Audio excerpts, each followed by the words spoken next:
Good morning students. मैं सलेश मीणा, प्रवक्ता GPC Karauli. तो पिछली जो हमने लॉकडाउन के टाइम पे हमने जो इलेक्ट्रिक मशीन्स का जो सब्जेक्ट है EE 206, इसके बारे में कुछ हमने थ्योरी पार्ट कंप्लीट कर लिया था। लेकिन जैसे कि आपकी एग्जाम्स के अंदर जो आजकल जो ट्रेंड चला हुआ है कि ऑब्जेक्टिव टाइप के क्वेश्चन पूछे जाएंगे, तो हम उन ऑब्जेक्टिव टाइप के क्वेश्चनों को एक बार रिवाइज कर लेंगे, उनको मतलब देख लेंगे। उसके साथ साथ हम उस थ्योरी पार्ट का भी रिवाइज कर लेंगे। तो आज हम शुरुआत करने वाले हैं इसी एक श्रृंखला की, जिसके अंदर हम कई सारे के ऑब्जेक्टिव टाइप्स क्वेश्चंस देखेंगे और उस पे बेस्ड थ्योरी को हम कंप्लीट करेंगे। तो आज हम सबसे पहले हम क्वेश्चन उठाते हैं ट्रांसफार्मर का। सबसे पहले तो ये EE 206 का जो हमारा सब्जेक्ट कोड है, इसके जो ऑब्जेक्टिव टाइप के क्वेश्चन है, इसमें ऑब्जेक्टिव टाइप के क्वेश्चन तुम पढ़ेंगे ही, साथ में मतलब इसकी थ्योरी प्रैक्टिस भी करेंगे, साथ में थ्योरी भी हम देख लेंगे। तो इससे आपका क्या है, थोड़ा बहुत रिवीजन भी हो जाएगा और थोड़े न्यूमेरिकल्स भी आपके सोल्व हो जाएंगे। तो अब देखते हैं कि हमारे पास जैसे कि एक पहला क्वेश्चन दे रखा है कि एक ट्रांसफार्मर है, उसकी जो मैक्सिमम एफिशिएंसी है एट फुल लोड, उसकी जो मैक्सिमम एफिशिएंसी आ रही है वो फुल लोड पे आ रही है और उसका आयरन लॉसेस का मान हमको 800 वाट दे रखा है। तो हम इसको देखो किस तरह सोल्व करेंगे। और इसके अंदर हमें कॉपर लॉसेस पूछे हैं जब हमारे पास लोड कितना होगा, हाफ लोड होगा।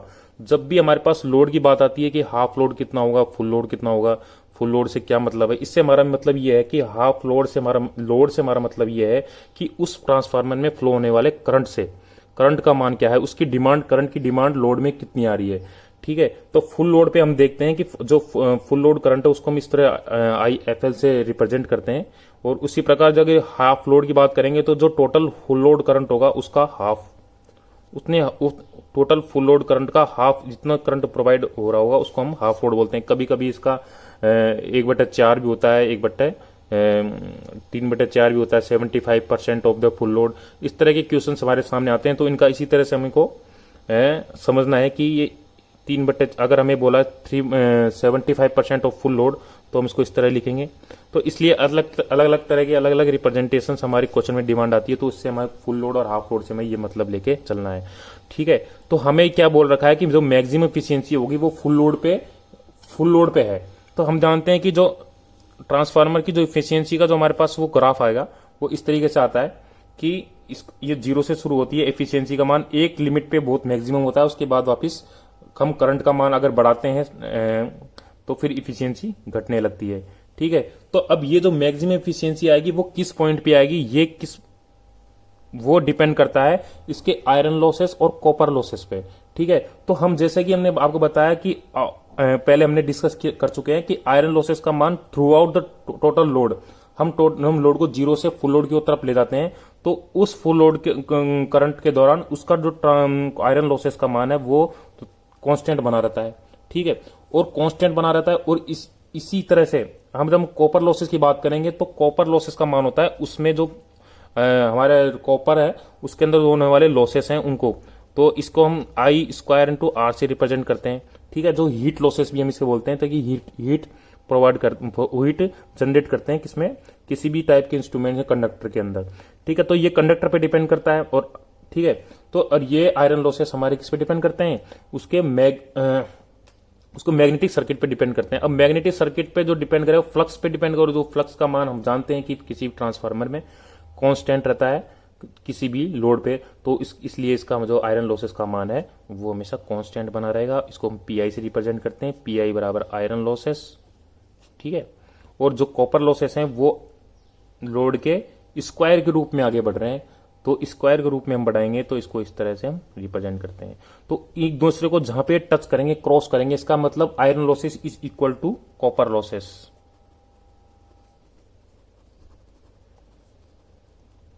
वह पॉइंट जहां पे आयरन लॉसेस और कॉपर लॉसेस का मान इक्वल हो जाए वहीं हमें मैक्सिमम एफिशिएंसी प्राप्त होती है। ठीक है, तो आयरन लॉसेस का मान इज इक्वल टू PI और कॉपर लॉसेस का मान I² इंटू R। R क्या है हमारे पास, जो हमारा कंडक्टर मटेरियल लगा रखा है ट्रांसफार्मर में उसका रेसिस्टेंस का मान है। ठीक है, तो अब इस करंट का मान जो जिस करंट पे, जैसे करंट के जिस लोड, हमारे पास जिस लोड पे मैक्सिमम एफिशिएंसी प्रोवाइड करता है उसको हम IM बोलते हैं। और इसके अंदर क्वेश्चन में दे रखा है कि IM is equal to IFL, मतलब IM की जगह हम IFL भी लिख सकते हैं। ठीक है, तो हमें आयरन उस कंडीशन पे जब मैक्सिमम एफिशिएंसी हो रही हो तो उस टाइम पे हमारा आयरन लॉसेस का मान कितना है 800 वाट, जैसा कि हमको क्वेश्चन में बता रखा है। और ये भी बोल रखा है कि हम इस आई एम को क्या लिख के चलेंगे, आई एफ एल का स्क्वायर इंटू आर, क्योंकि हमें पता है कि फुल लोड और मैक्सिमम एफिशिएंसी, जो मैक्सिमम पॉइंट ऑफ एफिशिएंसी का जो लोड है वो दोनों सेम करंट पे ही आ रहे हैं। तो ठीक है, तो अब हम देखेंगे कि उस टाइम में हमारे पास करंट का मान कितना होगा जब इसमें मैक्सिमम एफिशिएंसी में मिल रही होगी। तो I F L square equal to, जो रेसिस्टेंस का मान हमें खास, अब जब हमें ये इक्वेशन मिल चुकी है I F L square into R into बराबर 800, तो इस इक्वेशन के बाद हमें देखना है कि क्वेश्चन क्या बोल रहा है हमसे, copper loss at half load, मतलब यदि फुल लोड पे हमें इतने लॉसेस मिल रहे हैं, कॉपर लॉसेस फुल लोड पे कॉपर लॉसेस 800 वाट है, यदि मैं लोड को आधा कर दूं तो हमारे पास लॉसेस का मान कितना आ जाएगा। तो इसके लिए मुझे आई एफ एल की जगह इस क्वेश्चन के अंदर हमें ये आई एफ एल बाई 2 लिखना चाहिए। ठीक है, तो अब इस आई एफ एल की जगह मैं क्या लिख दूंगा, आई एफ एल बाई 2 का होल स्क्वायर इंटू आर। ठीक है, तो अब ये कौन से लॉसेस हैं, ये लॉसेस हैं कॉपर लॉसेस जब हमारे पास क्या होगी, लोड आधा होगा। अब जब लोड आधा होगा तो लोड का आधे से मतलब क्या है, जितना भी करंट हमारा फुल लोड पे है उसका जस्ट आधा, सीधा आधा। ठीक है, तो अब इसको मैं उसी थोड़ा इसको दोनों तरफ खोल दूंगा, तो आई स्क्वायर इंटू आर अपॉन ये 2 दूनी 4, ये 4 हो जाएगा। इसका मतलब जो फुल लोड पे जितना भी लॉसेस मेरे पास आ रहा है कॉपर लॉसेस, उसका 1/4 जो मान होगा वो मेरे पास कॉपर लॉसेस का मान होगा जब हमारा ट्रांसफर क्या काम कर रहा होगा, एट हाफ लोड पे होगा। ठीक है, तो अब इसका मान मैं इस इक्वेशन से डायरेक्टली निकाल सकता हूं। इसके अंदर लिख रखा है 800 वाट। अब इसको 800 वाट बाई 4 और 800 वाट बाई 4 करने पर मुझे मिलता है मान 200 वाट। तो 200 वाट ये कौन सा मान है, ये मान है कॉपर लॉसेस का मान है जब हमारे पास क्या होगा, लोड आधा होगा। ठीक है, तो अब ये 200 मान है तो हम इस पे क्या टिक कर देंगे, 200 वाट पे टिक कर देंगे। इस तरह हमारे एक न्यूमेरिकल्स हमारे एग्जाम में बहुत सारे पूछे जाते हैं, जैसे कि अभी साल से ही हमारे ऑब्जेक्टिव क्वेश्चंस आने लगे हैं, तो अभी कह नहीं सकते किस तरह के क्वेश्चन आएंगे, लेकिन हम एक जो जनरल ट्रेंड है कि क्वेश्चन पूछने का, जैसे कि हमारे जेईएन की एग्जाम वगैरह जो कि आगे की कॉम्पिटिशन्स की एग्जाम है उनमें जो पूछे जा रहे हैं, उन्हीं क्वेश्चंस को थोड़ा लेके मैं आपको समझा रहा हूं। तो इस तरह के क्वेश्चंस यदि हमारे पास थ्योरेटिकल कभी उसके अंदर भी आए तो भी काफी बेनिफिशियल रहेंगे, क्योंकि ये न्यूमेरिकल्स, इस तरह का न्यूमेरिकल्स जो है इफिशियंसी पे है वो बहुत ज्यादा मोस्टली हमारे एग्जाम्स में पूछा जाता है। ठीक है, तो हम देखेंगे नेक्स्ट क्वेश्चन। अब हमारे पास जो क्वेश्चन आता है वो है नंबर 2, जो क्वेश्चन है वो ये है, area of the hysteresis loop represents. हमारे पास 4 हमारे पास ऑप्शन दे रखे हैं, एक है कॉपर लॉसेस, दूसरा है एडी करंट लॉसेस, तीसरा है डायरेक्टली लॉसेस एंड चौथा है हिस्टेरिसिस लॉसेस। तो जब हम लॉसेस की बात करते हैं तो एक बार हम ये देख लेंगे कि ट्रांसफार्मर्स में कितने लॉसेस होते हैं। हालांकि हम ये पढ़ चुके हैं, लेकिन एक बार हम फिर से रिवाइज कर देते हैं और उसी के थ्रू हम इसको में से इसके अंदर निशान मतलब टिक लगाएंगे। ठीक है, तो हम देखते हैं जैसे कि किसी भी ट्रांसफार्मर या जो भी हमारे पास इलेक्ट्रिकल मशीन्स में जितने भी लॉसेस आते हैं उन लॉसेस को हम किस तरह डिवीजन करते हैं। ठीक है, अब देखिए जिधर भी हमारे पास कंडक्टिंग 3 प्रकार के मटेरियल्स होते हैं इलेक्ट्रिकल मशीन्स में या फिर इलेक्ट्रिकल जो भी हमारे पास क्वांटिटीज वगैरह होती हैं, तो एक तो होता है हमारे पास कंडक्टिंग मटेरियल्स और दूसरा होता है हमारे पास मैग्नेटिक मटेरियल्स, और तीसरे प्रकार के जो मटेरियल्स होते हैं उन्हें हम बोलते हैं इंसुलेटिंग मटेरियल्स।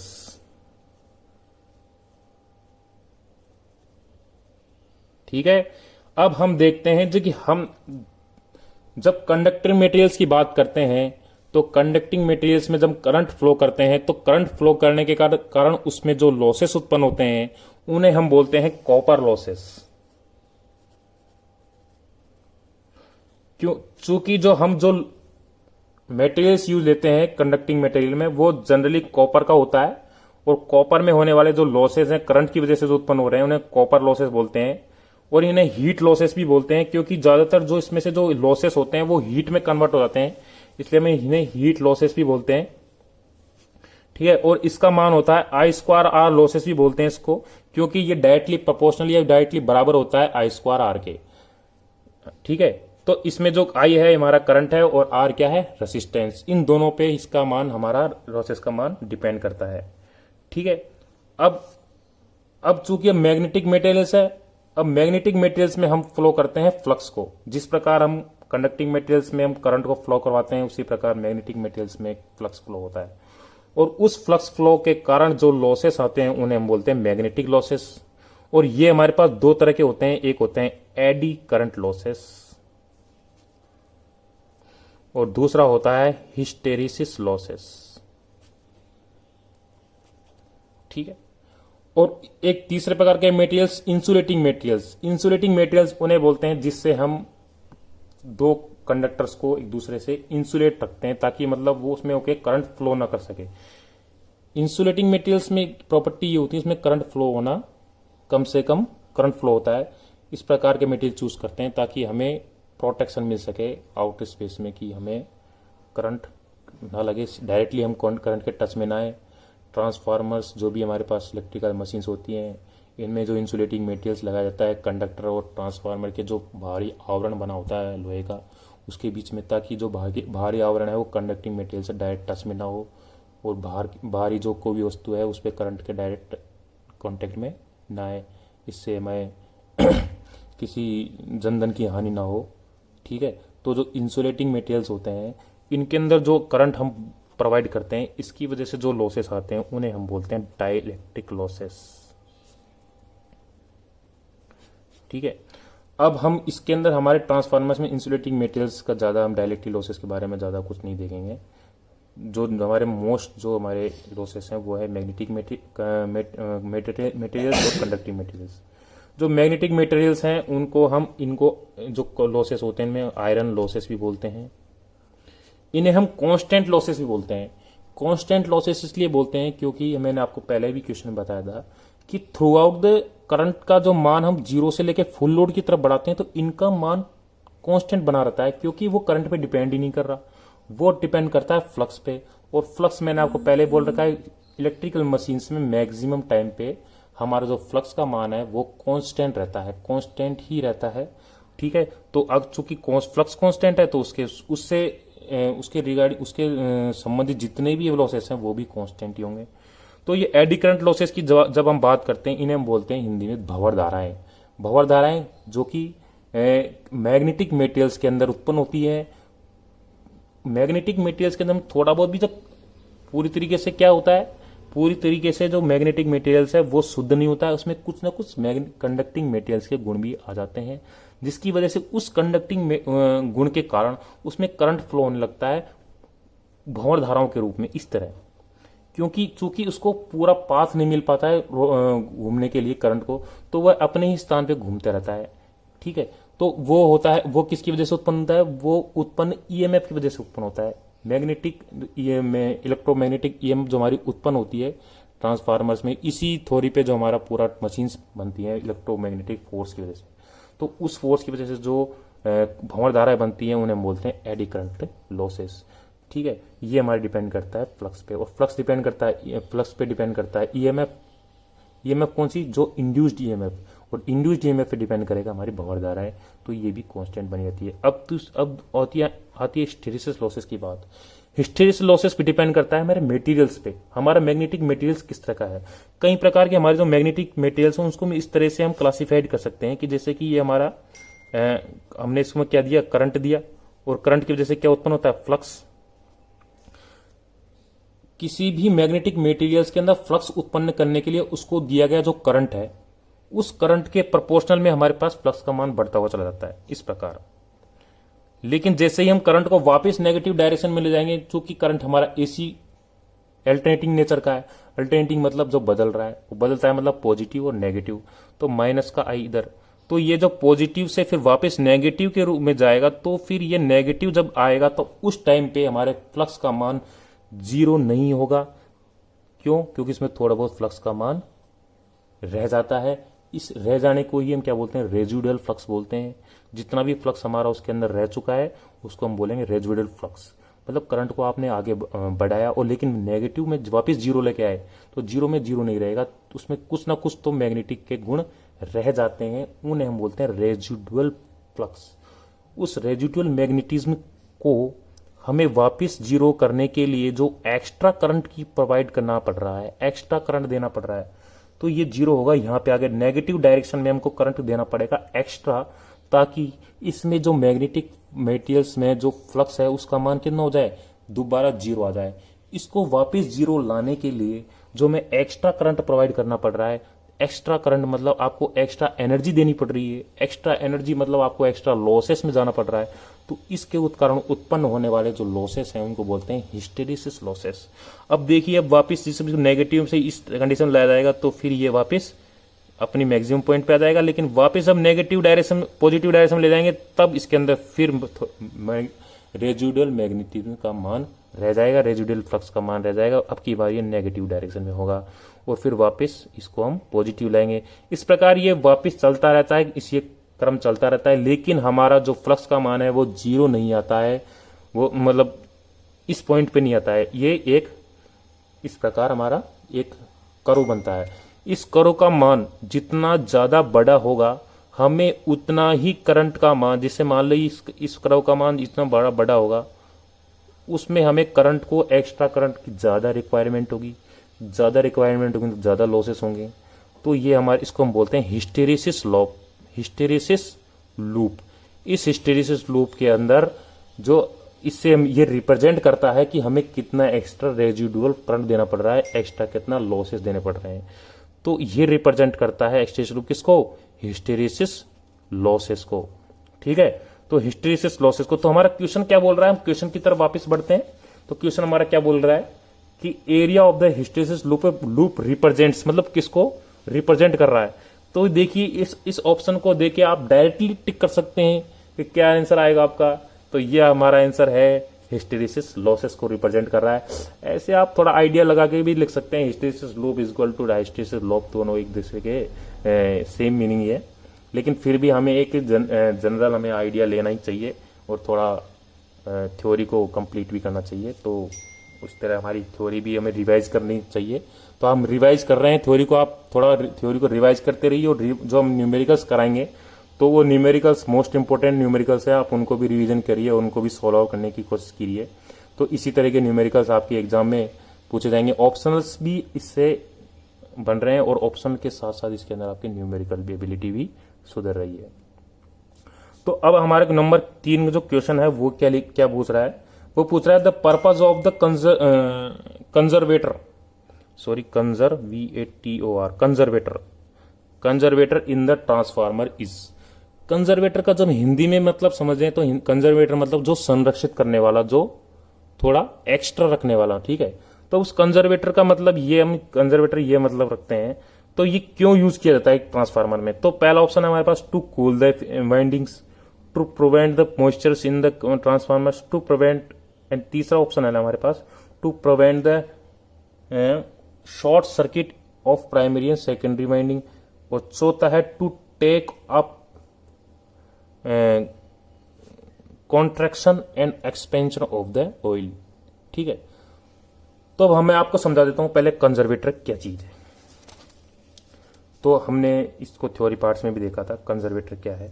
जैसे कि आपका ये ट्रांसफार्मर टैंक है और इस टैंक में आपका जितना भी सिस्टम है, जितना भी आपकी बाइंडिंग्स वगैरह है वो इसके अंदर रखी हुई है। वो ये जो टोटल टैंक है वो भरा हुआ है ऑयल से फिल है। किससे फिल है, ऑयल से। ऑयल का क्या काम है, ऑयल का काम है ट्रांसफार्मर में कूलिंग का भी और लुब्रिकेशन का भी। दो पर्पज हैं किसके, ऑयल के। तो ऑयल की रिक्वायरमेंट हमेशा ट्रांसफार्मर में रहेगी। अगर हम ऑयल नहीं डालेंगे तो हमें कूलिंग नहीं मिल पाएगी, और कूलिंग नहीं मिल पाएगी तो हीट ज़्यादा कर देगा, तो हमारा ट्रांसफार्मर हीट कर जाएगा तो जल जाएगा, खराब हो जाएगा। ठीक है, और तीसरा है दूसरी चीज़ है लुब्रिकेशन। लुब्रिकेशन मतलब दो पार्ट्स में जब हम मूविंग पार्ट्स हैं उसके अंदर हम अगर किसी लुब्रिकेंट का यूज़ करते हैं तो फ्रिक्शन का हमारा कम से कम हो जाता है। ठीक है, तो अब इस ट्रांसफार्मर में हम एक टैंक, एक्स्ट्रा यूज टैंक लेते हैं, इसको बोलते हैं कंजर्वेटर। कंजर्वेटर वो क्या कर रहा है, सुरक्षित कर रहा है एक्स्ट्रा करंट को। तो हम इसके ऑयल यहां तक फिलअप कर देंगे और इसके अंदर थोड़ा बहुत स्पेस भी छोड़ देंगे, और स्पेस छोड़ के यहाँ पे हम सिलिका जेल लगाते हैं। ठीक है, सिलिका जेल का क्या काम है वो भी हम आपको बताते हैं। तो इसके अंदर हम क्या है, एक मीटर के द्वारा हम देख लेते हैं भी इसमें कितना हमारा ऑयल है ट्रांसफार्मर में। तो एक तो वजह ये भी हो गई कि हम देखने के कभी ट्रांसफार्मर में ऑयल की कोई कमी तो नहीं है, फिर कोई की दिक्कत तो नहीं है। इसको हम यहाँ से आसानी से चेक कर सकते हैं। यहाँ पे चेक करने का एक मीटर वगैरह होता है, ठीक है। तो उसका लेवल भी देख लेते हैं। अब चूंकि क्या है, ट्रांसफार्मर एक जब लोड कम हो तो कॉन्टैक्ट होता है, और जब लोड ज्यादा हो तो एक्सपेंस होता है। जैसे कि कोई हीट होती है ना, हीट आपने किसी चीज को दी तो फैलती है और सर्दी में सुकड़ जाती है। उसी प्रकार हमारा ट्रांसफार्मर क्या है, सुकड़ता है और फैलता है। तो उसको सुकड़ने और फैलने के लिए अगर आपने जगह प्रोवाइड नहीं करी तो वो क्या हो जाएगा, टूट जाएगा, डैमेज हो सकता है। उसके मैकेनिकल पार्ट में क्या हो सकता है, डैमेज हो सकता है। तो हमें इसी में क्या करना पड़ेगा, थोड़ा बहुत इसको स्पेस देना पड़ेगा, ठीक है। तो अब इसको ऑयल को हमने यहां तक फिलअप कर दिया। जैसे ही कॉन्टैक्ट हुआ तो ये नीचे चला जाएगा, और जैसे ही एक्सपेंड हुआ तो ऊपर चला जाएगा, ठीक है। तो इसके लिए हम क्या कंजर्वेटर, तो इसके लिए हम एक्स्ट्रा ऑयल बना के रखते हैं, ताकि जब हमारा ट्रांसफार्मर फैले तो ये जो ऑयल की कमी ट्रांसफार्मर में ना हो, ऑयल से हमेशा फिलअप रहे, ठीक है। ऑयल की रिक्वायरमेंट आप जानते हो, oil is very important for transformers. अगर वो ऑयल नहीं होगा तो इसमें लुब्रिकेशन भी नहीं होगा, कूलिंग भी नहीं होगी, तो फिर आपका ट्रांसफार्मर खराब हो सकता है। तो इसका कंजर्वेटर का मतलब आप समझ गए होंगे। और सिलिका जेल की जब बात करी मैंने आपसे, जब हमारा ट्रांसफार्मर कॉन्टैक्ट होता है या एक्सपेंशन होता है, तो जो भारी आवरण में जो हवा होती है जो अंदर आएगी, अगर उसको हम सिलिका जेल नहीं लगाएंगे तो उसमें गंदगी अंदर आ सकती है। और गंदगी अगर आ जाएगी, थोड़ी मॉइस्चर आ जाएगा, थोड़ा बहुत मतलब धूल मिट्टी आ जाएगी, तो हमारे ऑयल को खराब कर सकती है, ऑयल की जो प्रॉपर्टीज को चेंज कर सकती है। तो हम इससे बचने के लिए हम क्या करते हैं, सिलिका जेल यूज लेते हैं, ताकि बाहर की जो ऑयल, जो हमारा एयर है वो साफ हो गया है। इसे हम एयर फिल्टर भी बोलते हैं, ठीक है। जैसे कि हम जैसे कि हमारे ऑटोमोबाइल्स में भी काम लेते हैं, एयर फिल्टर्स का यूज लेते हैं, जो कि जिसे हम टाइम टू टाइम चेंज करते रहते हैं, क्योंकि एक टाइम के बाद वो पोल्यूशन से या फिर किसी भी धूल मिट्टी से खराब हो जाता है। तो इसका हम, अब इस तरह का कोई भी अगर आपके पास कोई ऑप्शनल क्वेश्चन आएगा तो आप इस तरह से जवाब दे सकते हैं, ठीक है। तो हमारा पर्पज यहाँ पे केवल ऑप्शनल्स को करवाना नहीं है, उससे रिलेटेड हमारी थ्योरी को भी, उसको रिवीजन करना है, थ्योरी को भी देखना है, ठीक है। तो हम इसके अंदर क्या कौन सा आंसर लगाएं, तो इसके अंदर सबसे जो बेस्ट सूट आंसर होगा हमारा वो ये होगा, to take up the contraction and expansion of the oil. मतलब एक्सपेंशन और कॉन्ट्रैक्शन किसका ध्यान रखना है। कॉन्ट्रैक्शन का मतलब आप हिंदी में समझते होंगे, जिससे मतलब सिकुड़ जाना, और एक्सपेंशन का मतलब फैल जाना, ठीक है। ट्रांसफार्मर भी हमारा फैलता और सिकुड़ता है, ठीक है। अब हम देखते हैं चौथा हमारा जो क्वेश्चन है वो ये क्या है, क्या कहता है कि चौथा क्वेश्चन में है, in the case of the power transformers the no load current in terms of rated current is. देखिए अब इसमें पूछ रहा है, हमारे पास पावर ट्रांसफार्मर की बात कर रहा है। जब भी ट्रांसफार्मर्स की बात हो तो ट्रांसफार्मर हमारे पास दो तरह के होते हैं, ठीक है। ऐसे भी कई प्रकार होते हैं, लेकिन जब इन द टर्म्स हम उसके यूज पे देखेंगे तो ट्रांसफार्मर दो प्रकार के होते हैं, देखते हैं। तो ट्रांसफार्मर का जो पहला प्रकार है वो है पावर ट्रांसफार्मर्स, और दूसरे प्रकार के जो ट्रांसफार्मर्स हैं उन्हें हम बोलते हैं डिस्ट्रीब्यूशन ट्रांसफार्मर्स,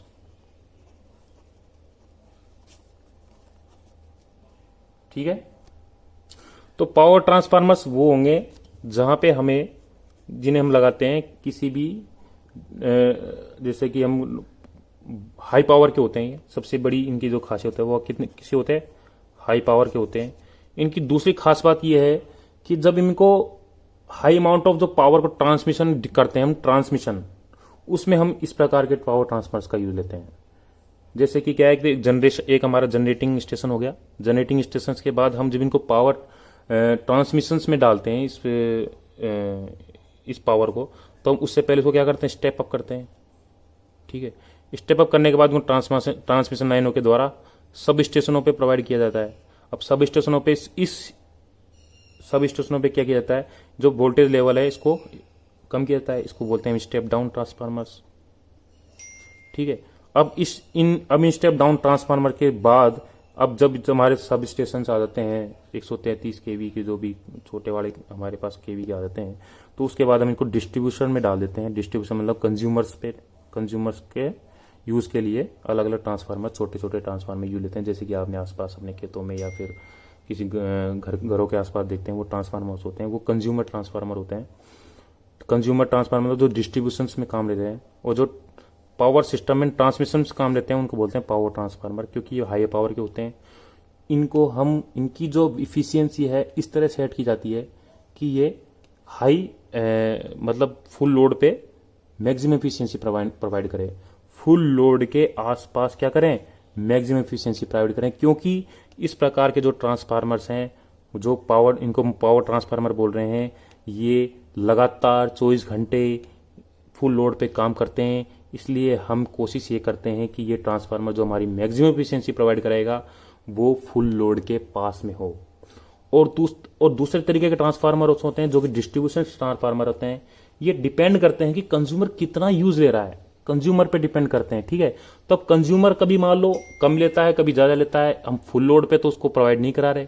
फुल लोड की डिमांड कभी कभी मैक्सिमम डिमांड हो तभी काम लेते हैं, अदरवाइज वो उसकी डिमांड रहती है 50% के आसपास, 50-60% के आसपास फुल लोड की।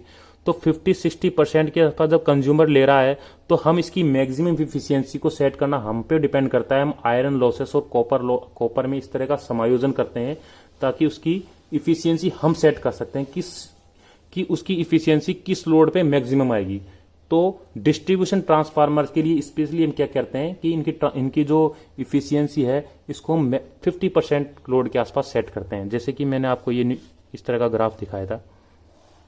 जो इफिशियंसी है वो डिपेंड करती है कि किस टाइप के मैक्सिमम इफिशियंसी होगी, तो वो डिपेंड करती है आयरन लॉसेस और कॉपर लॉसेस पे। आप आयरन मटेरियल कॉपर लॉसेस के साथ कुछ भी एडजस्टमेंट करके ये फिक्स कर सकते हो कि हमें आपको मैक्सिमम इफिशियंसी किस पॉइंट पे चाहिए। तो हमें मैक्सिमम इफिशियंसी डिस्ट्रीब्यूशन ट्रांसफार्मर्स में 50-60% के आसपास हमारे पास डिमांड रहती है। तो हम कोशिश यही करते हैं कि हमारी मैक्सिमम इफिशियंसी रहे, तो वो 50-60% के आसपास हम सेट करते हैं। तो इस प्रकार के ट्रांसफार्मर्स को बोलते हैं डिस्ट्रीब्यूशन ट्रांसफार्मर्स। क्वेश्चन हमारा कुछ अलग है, लेकिन मैं सोच रहा था कि आपको थोड़ा बहुत इसके बारे में समझा दूं। और ये डिस्ट्रीब्यूशन ट्रांसफार्मर चूंकि ये कंज्यूमर के लिए अलग अलग कंज्यूमर के लिए होते हैं, तो कि ये कम रेटिंग के होते हैं और ये हाई रेटिंग के होते हैं। ठीक है, तो पावर ट्रांसफार्मर, तो ये क्वेश्चन थोड़ा अलग है। क्वेश्चन मैं आपको समझाता हूँ। क्वेश्चन में क्या पूछ रहा है, in the case of power transformer. मेरा मतलब इस टर्म को थोड़ा सा समझाना था, अदरवाइज क्वेश्चन कुछ और कह रहा है। क्वेश्चन कह रहा है the no load current, no load current मतलब जब करंट में कोई लोड नहीं हो, in the terms of rated current is, उस टाइम पे हमारे पास करंट का मान कितना होगा। देखिए, अब जब हम नो लोड पे हम किसी ट्रांसफार्मर को वर्क करा रहे हैं तो उसको करंट किस किस के लिए चाहिए। पहली चीज, उसे अपने मैग्नेटिक फ्लक्स को उत्पन्न करने के लिए करंट चाहिए, मैग्नेटिक फ्लक्स उत्पन्न करने के लिए। दूसरा करंट चाहिए उसको ट्रांसफर करने के लिए, जितना भी करंट आप दे रहे हो उसको ट्रांसफर करता है। ठीक है, तो पहली चीज जो उसकी रिक्वायरमेंट होती है फ्लक्स को सेट करने के लिए, तो फ्लक्स को सेट करने के लिए हमारे ट्रांसफार्मर में जो करंट की डिमांड होती है वो 2-6% के आसपास होती है। किसका, फुल लोड करंट का। जो आप फुल लोड करंट आप जितना भी ट्रांसफार्मर यूज लेने जा रहे हैं उसका केवल 2-6% होती है। इतनी ही करंट की हमें डिमांड होती है उसमें फ्लक्स सेटअप करने के लिए, उसके आयरन लॉसेस को तृप्त करने के लिए। ठीक है, तो आयरन लॉसेस को हमें देखने के लिए कितने करंट की आवश्यकता है, 2-6% of the full load current. अभी पावर ट्रांसफार्मर है, डिस्ट्रीब्यूशन ट्रांसफार्मर, दोनों के लिए सेम ही रहेगा, 2-6%। ठीक है, धन्यवाद। तो आज के लिए इतने ही क्वेश्चन सॉल्व करेंगे। अब धीरे धीरे हम डेली के 4-5 क्वेश्चन सॉल्व करेंगे और आगे इसी स्पीड को बना के रखेंगे। फिर जब तक हम पूरा सिलेबस को हम एक बार इस तरह से क्या रिवाइज हो जाएगा पूरा, ये जो मैंने पहले पढ़ चुके हैं उसका रिवीजन हो जाएगा, प्लस न्यूमेरिकल्स आपके सोल्व हो जाएंगे। थैंक यू, धन्यवाद।